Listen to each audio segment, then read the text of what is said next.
Huko katika nchi ya DRC tunaambiwa kwamba mateka aliyechukuliwa na waasi wa Mobondo ameachiliwa huru.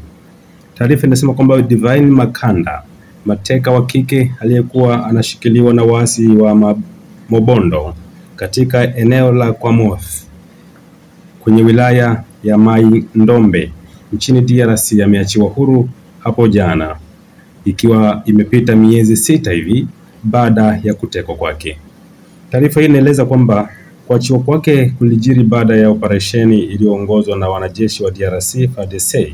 kwa ushirikiano na wakazi kutoka kwenye eneo husika, na kwamba kwa mujibu wa Captain Anthony Mwalushai, msemaji wa operesheni Ngemba, Divine Makanda alitekwa tarehe 26 ya mwezi Agosti mwaka huu 2025. Na aidha Mwalushai amethibitisha kukamatwa kwa wapiganaji wawili kutoka kundi la waasi wa Mobondo wakati wa operesheni hiyo,